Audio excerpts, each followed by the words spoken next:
Undertale is my favorite game of all time, and it's not even close. Now there are many reasons for this. Of course it has amazing character writing, incredible storytelling, and maybe the best soundtrack ever. But the biggest reason this game stands out from anything I've ever played is its incredible meta-narrative. Now a meta-narrative is defined as a narrative account that experiments with storytelling, often by drawing attention to the fact that it is fiction. This can be stuff like fourth wall breaks, but can also be more subtle, something like a character acknowledging a game mechanic, or even a game that parodies other games. We'll talk more about that later. For now, try to imagine you have just finished back-to-back playthroughs of Undertale. First a neutral route and then a true pacifist playthrough.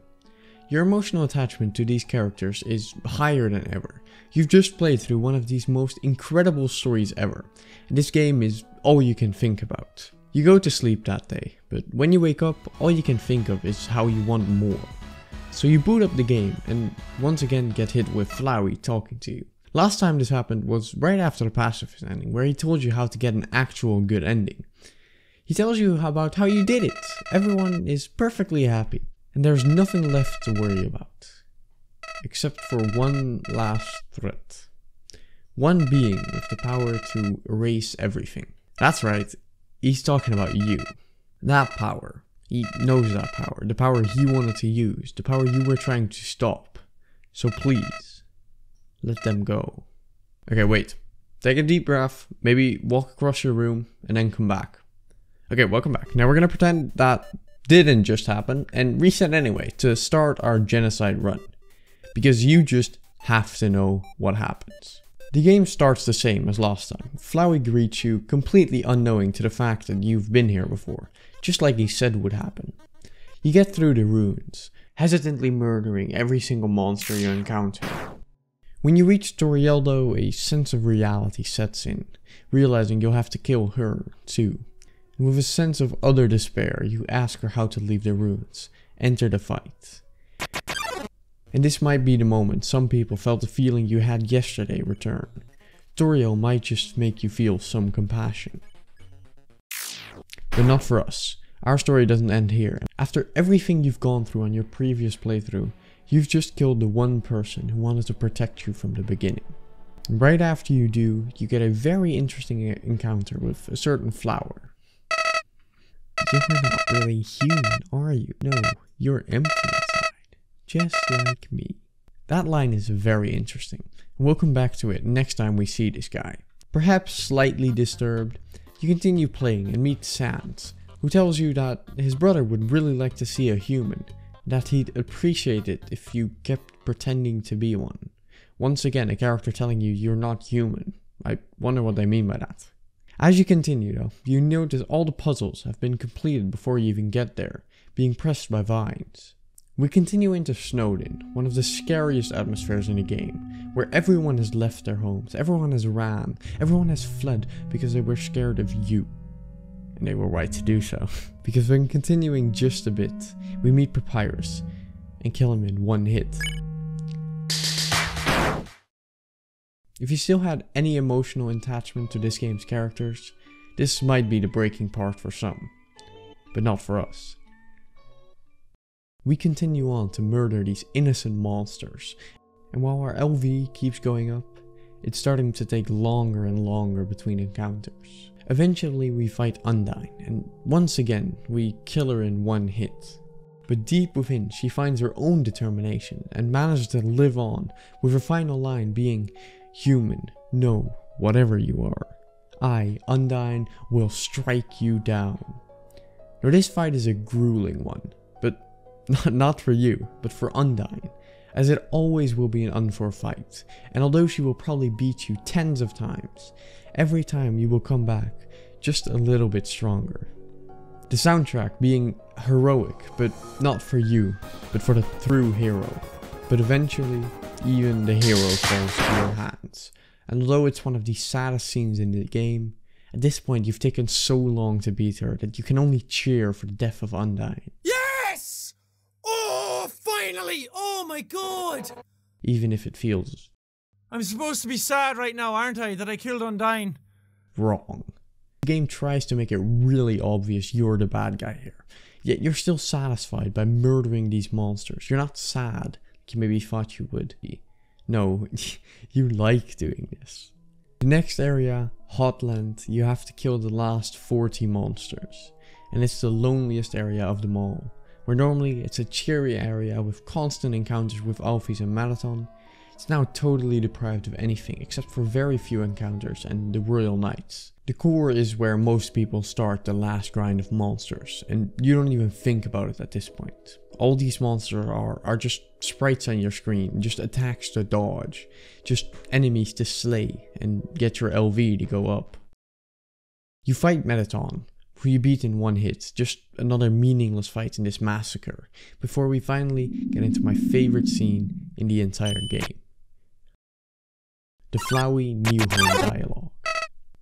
The place where we usually find the monster tale. Now there's only Flowey. He starts this monologue by telling us about the first day he became Flowey, and the king found him in the garden.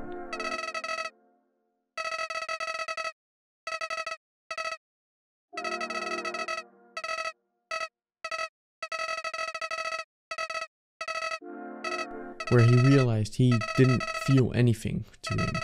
He didn't feel anything about anyone. His compassion had disappeared, and even though he tried hard to once again feel for the king, he just couldn't. So he went to Toriel as one last chance effort of making him feel anything at all. But she failed.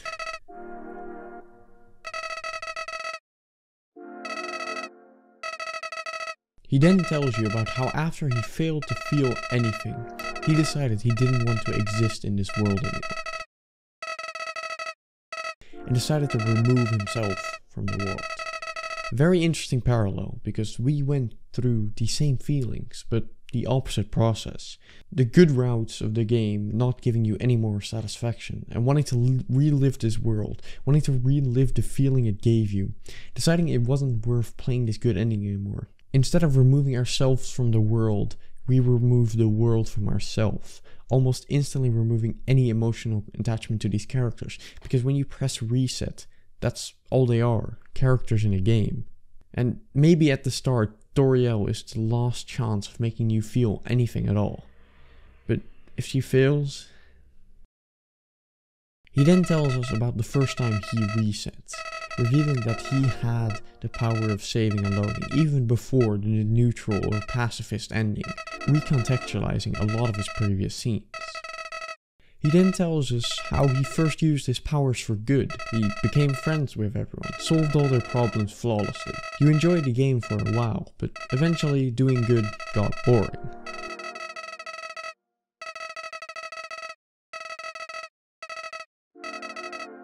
So he got curious. He had to know what happened. You tell yourself at the start that you don't like it. Maybe you feel some actual sadness for Toriel, maybe a tiny bit for Papyrus. But the more you kill, the easier it becomes to distance yourself. He then continues to talk about how he's done everything, which is not just a parallel for Undertale, but for completionists in all of gaming. I think this fits especially well for Undertale though, as this game has some of the greatest attention to detail in any game I've ever seen, so there's something unique for almost everything that you do. He then starts talking about how you, or Kara, were never predictable.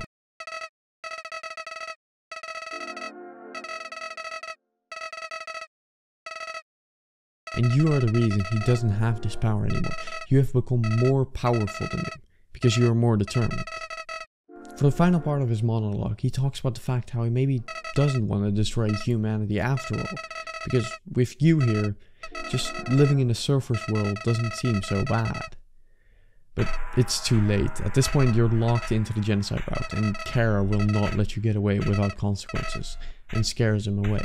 I think this is the way of the game trying to tell you that you have not just gone through the same feelings as Flowey, but you have become worse than him. Because even he wouldn't have been able to reset after that true pacifist run. All your choices you have made led up to this. And this is one of the best ways I've seen a game reflect your choices back to you. Flowey being like a mirror for you to see. But that's a conclusion that's been reached before. I want to talk a bit about what I think the "you're not human" line means. You could see it as a simple play at the human psyche, calling murderers inhuman for their actions, saying you're not human just because you kill. But I'd argue it means something else. And it's because you are becoming soulless, just like Flowey. You're losing all your empathy. At the start, you pretend you still like these characters, like you don't want to do this. You might even be telling yourself that you don't like it. You're pretending to be human, like Sans tells you. But once you've reached Asgore and even Undying, that's basically gone. And whatever they recognized as human is just not there anymore. As at that point, you're not even trying to excuse it anymore. This scene is also some fantastic commentary on completionism, basically asking you, how much do you need to get out of a piece of fiction to be satisfied, to finally be happy? Is it only the best ending? Is it all endings? Is it every piece of dialogue? Or is even everything not enough? Do you need to get so much out of a piece of fiction that you start creating your own content? For a lot of people, that seems to be the case, because Undertale has thousands of AUs, fan games, fucking musicals, a lot with thousands if not millions of fans, which the game also predicted. Now, I decided to make a video on this scene instead of the Omega Flowey fight or maybe even the Asgore fight, because this is what really expands on the meta narrative, which is what made this game so special for me. The way Toby Fox made being a completionist in gaming diegetic in this world, on top of the already interesting world building with stuff like characters interacting with the battle menu, the fact saving and loading is diegetic, makes Undertale an incredible meta narrative. And this on top of the incredible story, all the other characters, a 10 out of 10 soundtrack, and some rigorous attention to detail, makes Undertale, without a doubt, my favorite piece of fiction of all time.